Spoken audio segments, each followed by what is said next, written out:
Hi, it's Nikki here from Happy Hormones for Life. And today I am talking about the humble Brussels sprout. Now, hopefully you've got some Brussels on order for Christmas dinner. But I feel very sad for the Brussels sprout because it is kind of restricted or limited to Christmas dinner every year. And I say Brussels sprouts are not just for Christmas, they are for life. Brussels are part of the cruciferous family of vegetables, and that's why I'm so keen on them, because actually I really like them, but they are a bit of a love-hate thing. But they are part of the cruciferous family of vegetables, and cruciferous vegetables are literally superfoods for your hormones. They have so many health benefits. And you know, we all know we need to eat more vegetables, but if you eat more of these, you're going to be really, really looking after your hormones, because these particular vegetables are packed with nutrients and they are particularly beneficial for your hormones. So what are we talking about with cruciferous vegetables? Well, obviously the Brussels sprouts, but also broccoli, cauliflower, kale, cabbage, all kinds of cabbage, bok choy, radish, including horseradish, rocket, watercress, turnips. Even maca is part of this family too, and Swiss chard. They're the main ones. So quite a big family of different kinds of vegetables, so you can get lots of variety there.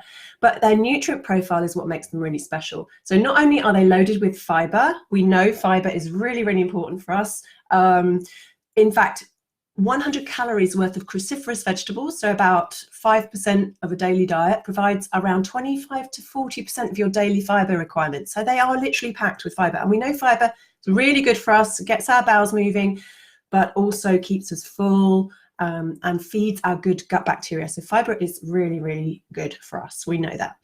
Nutrient profile of cruciferous vegetables also include vitamin A, vitamin C, folic acid, and a whole lot more different micronutrients. Phytonutrients, and this is what makes cruciferous particularly special. These particular vegetables are renowned for their phytonutrients, their plant nutrients. They include antioxidants, glucosinolates, easy to say, sulforaphane, and something that's very good for your hormones is indole-3 carbinol, and that's what's in these cruciferous vegetables, and that's what makes them really good for your hormones, because they help your liver to detox that extra estrogen that we can have. Other health benefits, lots of research now.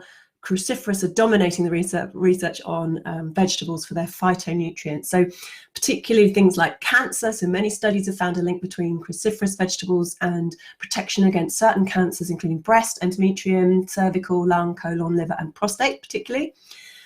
For mental health, animal studies have shown promising links to improving depression symptoms.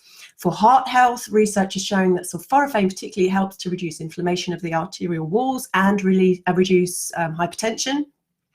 Fourthly, antioxidants. There are almost 300 studies referring to the benefits of cruciferous vegetables and antioxidants. Inflammation, several studies have associated higher intake of cruciferous vegetables with lower inflammatory markers, always good. And then this estrogen thing. So indole-3 carbinol has been shown to help regulate that estrogen activity and metabolism. So really helpful to regulate your estrogen levels, which are always a little bit off during perimenopause and postmenopause. So yeah, how do we incorporate more cruciferous veg in our diet? Well, you know, there's a long list. So if you have 1 or 2 of those vegetables a day, that's perfect. And there are some lovely recipes now. There's so many. Cauliflower's been really popular recently, and so many things you can do with cauliflower. It's very versatile. I particularly like it roasted in the oven with some olive oil and some seasoning. Delicious. Brussels, have you tried pan frying them with a bit of bacon and some chestnuts? Really delicious. Cabbage, I particularly love cabbage. My kids really love cabbage because I just chop it up, saute it in some butter or coconut oil or olive oil even, and put some leeks in there and maybe some onions and some seasoning. It is delicious. A really nice way to eat cabbage. Kale chips, I've got a lovely recipe for kale chips that I'll pop in the blog.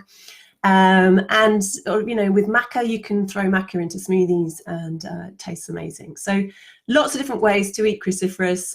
They're not just boring vegetables. You can really make them quite tasty. So I hope that's helped today, and hope I can see some Brussels sprouts on your Christmas dinner and also throughout the year. Don't just leave them for Christmas.